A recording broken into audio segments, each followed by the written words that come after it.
Hello friends, welcome to my YouTube channel. देखिए guys, कल से आप लोगों के सीआईएसएफ एससीएम के एग्ज़ाम स्टार्ट हो रहे हैं। आप लोगों के पास सिर्फ और सिर्फ आज का दिन बचा हुआ है। तो इस वाले वीडियो में जीके जीएस के टॉप मोस्ट इम्पॉर्टेंट क्वेश्चंस को यहाँ पर डिस्कस करने वाले हैं। तो वीडियो काफ़ी इम्पोर्टेंट है आप लोगों के लिए, तो इस वीडियो को पूरा ज़रूर देखिए। वीडियो अच्छा लगे तो प्लीज़ वीडियो को लाइक और शेयर ज़रूर करें। और जो भी हमारे नए बच्चे हैं, जिन बच्चों ने चैनल को सब्सक्राइब नहीं किया है, तो प्लीज़ चैनल को सब्सक्राइब करके नोटिफिकेशन बेल ऑन करना ना भूलें। तो चलिए वीडियो को स्टार्ट करते हैं। पहला क्वेश्चन, फतेहपुर सीकरी का निर्माण किसने करवाया था? तो देखिए, फतेहपुर सीकरी का निर्माण अकबर ने करवाया था। अकबर आपका करेक्ट आंसर हो जाएगा, ऑप्शन ए।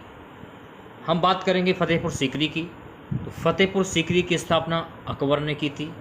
यह उत्तर प्रदेश के आगरा ज़िले में स्थित है। ये फैक्ट आपको ध्यान में रखना है, ये कहाँ पर स्थित है। अकबर ने फतेहपुर सीकरी की स्थापना मुगल साम्राज्य की राजधानी के रूप में की थी।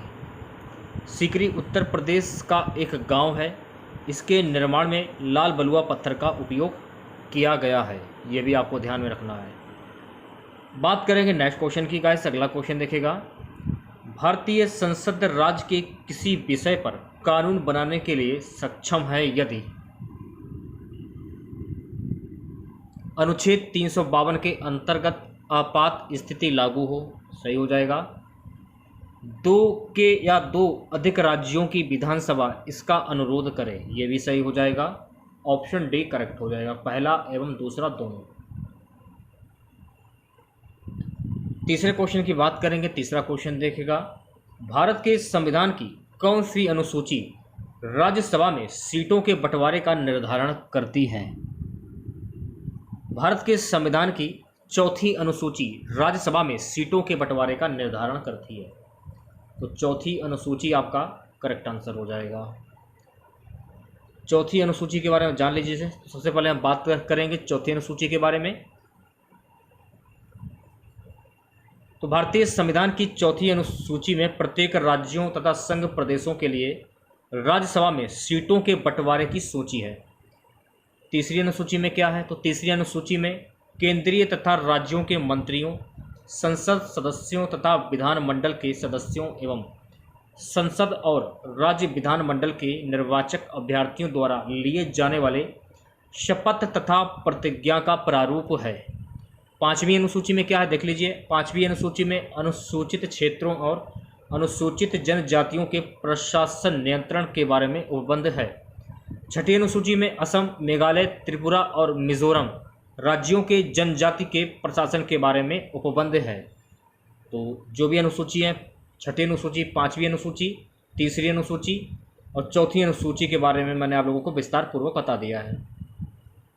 चौथा क्वेश्चन, भूमध्य रेखा, कर्क रेखा और मकर रेखा तीनों निम्न में से एक महाद्वीप से गुजरती हैं।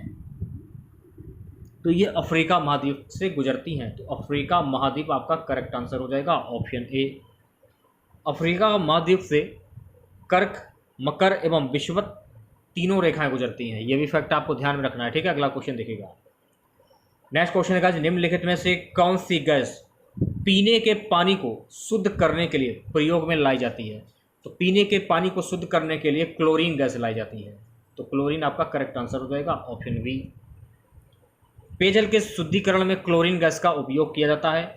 क्लोरीन Ci रासायनिक तत्व हैलोजन परिवार के तत्वों या आवर्त सारणी के वेग 17 वर्ग का दूसरा सबसे हल्का सदस्य है।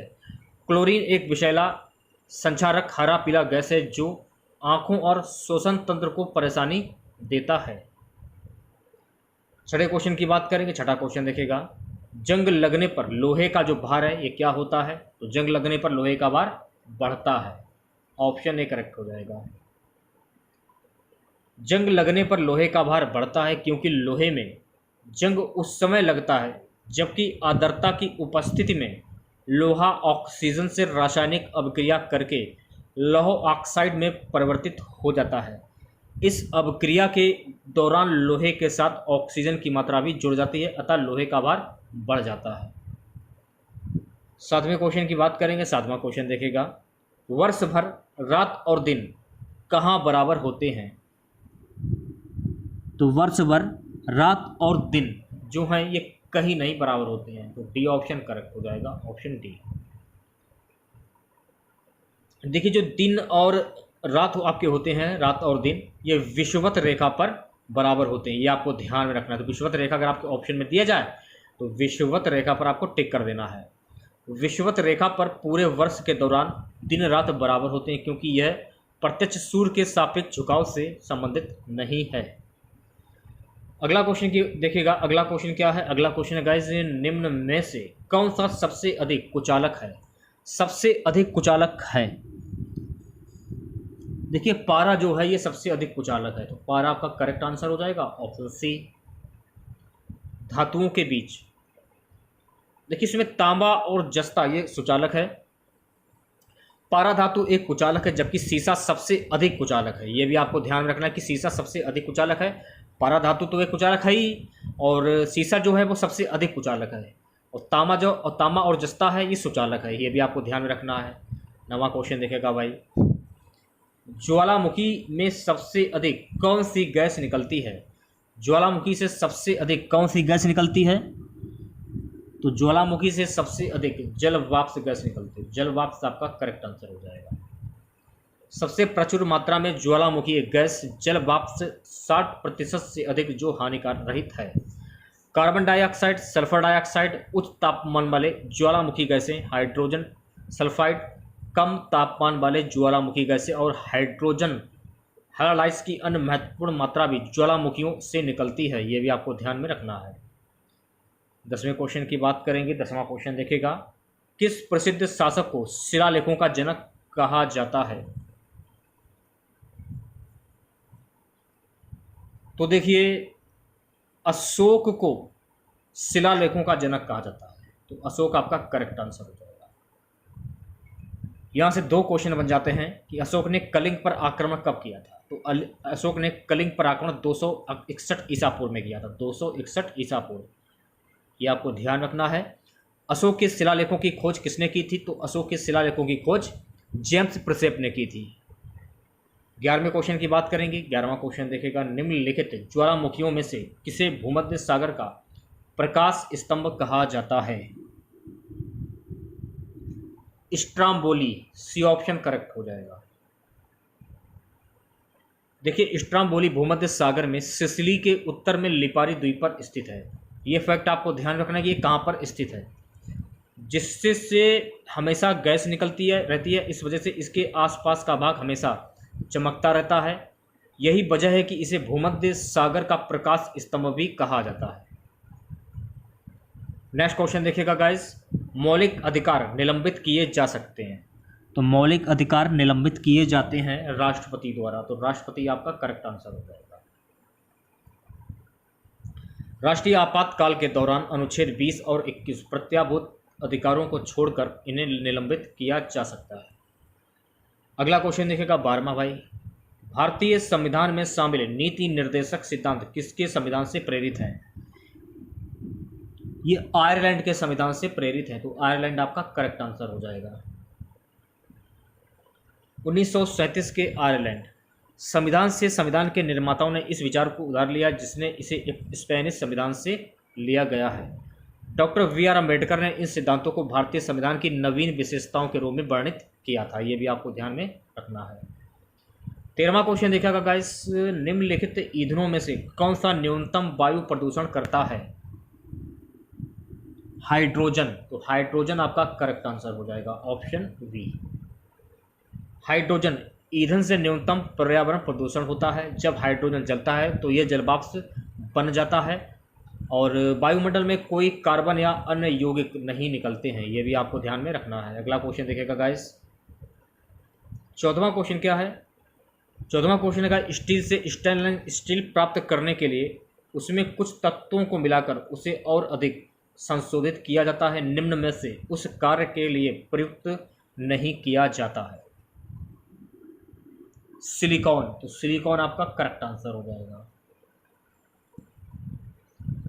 स्टेनलेस स्टील आमतौर पर एक मिश्र धातु है, ये फैक्ट आपको ध्यान रखना है, जो क्रोमियम, निकेल और मोलिब्डेनम सिलिकॉन, एल्यूमीनियम और कार्बन जैसे तत्वों के साथ मिश्रित स्टील से बना है। स्टील के उत्पादन के लिए लोहे को कार्बन के साथ मिलाया जाता है, जो स्टेनलेस स्टील का मुख्य घटक है, और इसे जंग लगने से रोकने के लिए क्रोमियम मिलाया जाता है। ये भी आपको ध्यान में रखना है। 15वें क्वेश्चन की हम बात करेंगे। 15वां क्वेश्चन देखेगा भाई। क्वेश्चन है कि भारतीय संविधान के किस भाग में भारत को एक कल्याणकारी राज्य के रूप में स्थापित करने की बात कही गई है?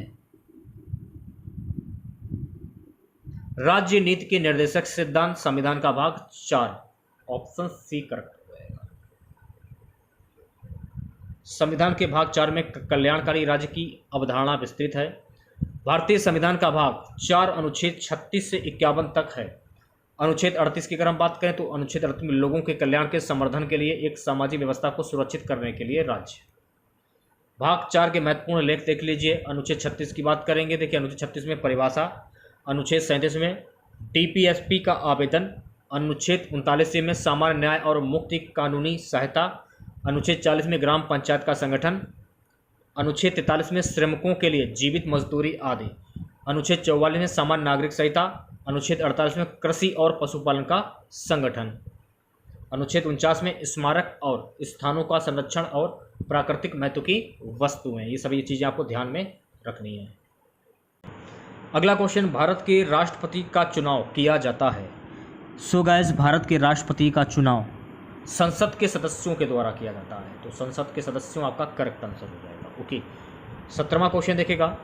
17वां क्वेश्चन क्या है? महाभारत का फारसी में अनुवाद किसने किया? तो महाभारत का फारसी में अनुवाद अबुल फलज ने किया। तो अबुल फलज आपका करेक्ट आंसर हो जाएगा। ओके, अकबर के आदेश पर फैजी और अब्द अल कादिर बदायूनी ने महाभारत को पारसी भाषा में रूपांतरित किया था। ये फारसी होगा, थोड़ा सा मिस्टेक हो गया है, जिसे रजनामा नाम दिया गया। रजनामा महाभारत का सटीक अनुवाद नहीं है, लेकिन बदायूनी के अनुसार ये मुक्त पारसी भाषा के अनुकूल है। बदायूं ने रामायण का भी अनुवाद किया। ये भी फैक्ट आपको ध्यान में रखना है। अगला क्वेश्चन देखेगा 18वां क्वेश्चन क्या है? निम्न में से किसे शुष्क बर्फ कहते हैं? ठोस कार्बन डाइऑक्साइड को शुष्क बर्फ कहते हैं। तो सी ऑप्शन करेक्ट हो जाएगा। कार्बन डाइऑक्साइड को शुष्क बर्फ कहा जाता है। ये मुख्य रूप से कूलिंग एजेंट की तरह प्रयोग होती है। शुष्क बर्फ कार्बन डाइऑक्साइड रासायनिक सूत्र इसका CO2 का ठोस रूप है। 19वें क्वेश्चन की हम बात करेंगे। 19वां क्वेश्चन देखेगा, भारत में स्वतंत्रता के बाद कितनी बार राष्ट्रीय आपातकाल लागू हो चुका है? तो भारत में स्वतंत्रता के बाद कुल 3 बार राष्ट्रीय आपातकाल लागू हो चुका है। तो 3 बार यानी ऑप्शन सी करेक्ट हो जाएगा। स्वतंत्रता के बाद भारत में 3 बार आपातकाल की घोषणा की गई है। 26 अक्टूबर 1962 से 10 जनवरी 1968 के बीच भारत चीन युद्ध के दौरान आपातकाल लागू किया गया। यह वह समय था जब भारत की सुरक्षा को बाहरी आक्रमण से खतरा घोषित किया गया था। 3 से 17 दिसंबर 1971 के बीच भारत पाकिस्तान युद्ध के दौरान दूसरे आपातकाल की घोषणा भी की गई थी। बाद में से 25 जून 1975 को प्रधानमंत्री इंदिरा गांधी द्वारा लगाए गए तीसरे उद्घोषण के साथ बढ़ाया गया था। यह आपातकाल आंतरिक गड़बड़ी के कथित खतरे के कारण लगाया गया था। तीसरा आपातकाल नाटकीय रूप से समाप्त हो गया, क्योंकि जैसे ही यह शुरू हुआ, इसके परिणाम स्वरूप 1977 के लोकसभा चुनाव में कांग्रेस की हार हुई थी। 20वें क्वेश्चन की बात करेंगे। 20वां क्वेश्चन देखेगा, एल्यूमीनियम धातु को प्राप्त किया जाता है। तो एल्यूमीनियम धातु को प्राप्त किया जाता है बॉक्साइट से। तो बॉक्साइट आपका करेक्ट आंसर हो जाएगा, यानी ऑप्शन सी। एल्यूमीनियम बॉक्साइट अयस्क से प्राप्त किया जाता है, यह आपको ध्यान में रखना है। मिश्र धातु एक नए तत्व के निर्माण के लिए मुख्यतः धातुओं में 2 या 2 से अधिक तत्वों का मिश्रण है। पीतल और कांस्य मिश्र धातु के प्राचीन रूप हैं, ये भी आपको ध्यान में रखना। अगला क्वेश्चन देखेगा, हुमायूं को किस लड़ाई में पराजय के बाद भारत से भागना पड़ा था? कन्नौज के युद्ध में। कन्नौज के युद्ध में हुमायूं को भागना पड़ा था भारत से। 1540 में कन्नौज की लड़ाई हुई थी, यह आपको ध्यान रखना है, जिसे बिग्राम या गंगा की लड़ाई के रूप में भी जाना जाता है, जहां हुमायूं को शेर खान ने फिर से हराया और अपनी जान बचाने के लिए उसे भागना पड़ा। 22वें क्वेश्चन की बात करेंगे।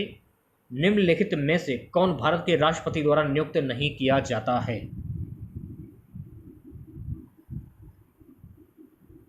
भारत के उपराष्ट्रपति के द्वारा नियुक्त नहीं किया जाता है। ऑप्शन ए करेक्ट हो जाएगा, भारत के राष्ट्रपति। 23वां क्वेश्चन देखिएगा, वनस्पति तेल से वनस्पति घी बनाने में प्रयुक्त होने वाली गैस कौन सी है? इस गैस का नाम है हाइड्रोजन गैस।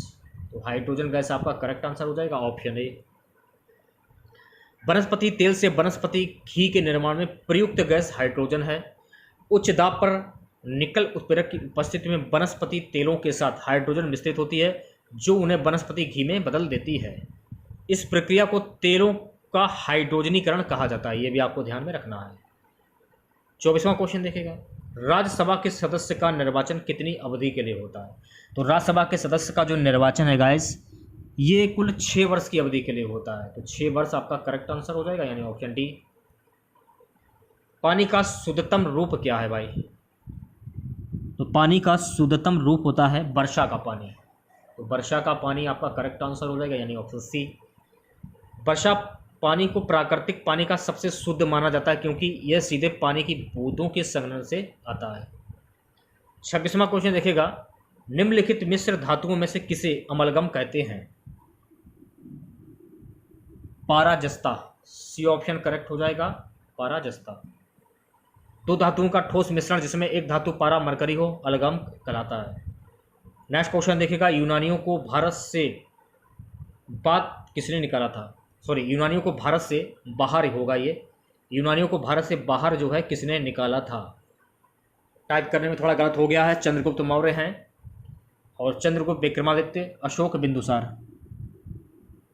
चंद्रगुप्त मौर्य ने यूनानियों को भारत से बाहर निकाला था। तो ये ऑप्शन करेक्ट हो जाएगा। यूनानियों को भारत से बाहर निकालने का श्रेय चंद्रगुप्त मौर्य को जाता है। 305 ईसा पूर्व में यूनानी शासक सेल्यूकस और चंद्रगुप्त मौर्य के मध्य हुए युद्ध के उपरांत हुई संधि के फलस्वरूप सेल्यूकस ने चंद्रगुप्त मौर्य के साथ अपनी पुत्री के विवाह में दहेज के रूप में एरिया, अराकोशिया और जेडोसिया और पेमिसदाई के क्षेत्रों को दिया था। ये आपको ध्यान में रखना है, ठीक है। अगला क्वेश्चन देखेगा। नेक्स्ट क्वेश्चन है, तराइन की दूसरी लड़ाई में पृथ्वीराज को किसने पराजित किया था? तो तराइन की दूसरी लड़ाई में पृथ्वीराज को मोहम्मद गौरी ने पराजित किया था। ये आपको ध्यान रखना है, ठीक है। मोहम्मद गौरी आपका करेक्ट आंसर हो जाएगा। तराइन की दूसरी लड़ाई 1192 में पृथ्वीराज चौहान और मोहम्मद गौरी के बीच लड़ी गई थी। इस लड़ाई में मोहम्मद गौरी ने पृथ्वीराज चौहान को पराजित किया था। इस लड़ाई को भारतीय इतिहास में एक महत्वपूर्ण मोड़ माना जाता है, जिसने 1206 में दिल्ली सल्तनत की नींव पड़ी। 29वां क्वेश्चन देखेगा, मगध के उत्थान के लिए कौन सा प्रथम शासक उत्तरदायी था? बिंबसार। सी ऑप्शन करेक्ट हो जाएगा, बिंबसार। देखिए, बिंबसार मगध की गद्दी पर 544 ईसा पूर्व में बैठा था। इसने राजगृह का निर्माण कर उसे अपनी राजधानी बनाया। इसने चंडप्रगोत अवंती का शासक की सेवा में अपने राजवंश जीवक को भेजा। बिंबसार की हत्या उसके पुत्र अजातशत्रु ने कर दी थी। मगध के उत्थान के लिए बिंबसार ही उत्तरदायी था। ये आपको ध्यान रखना है, ठीक है। आज का हमारा सबसे लास्ट क्वेश्चन रहेगा, प्राचीन भारत में निम्नलिखित में से किस विवाह को विधि सम्मत नहीं माना जाता था? गंधर्व विवाह। तो गंधर्व विवाह आपका करेक्ट आंसर हो जाएगा, यानी ऑप्शन सी।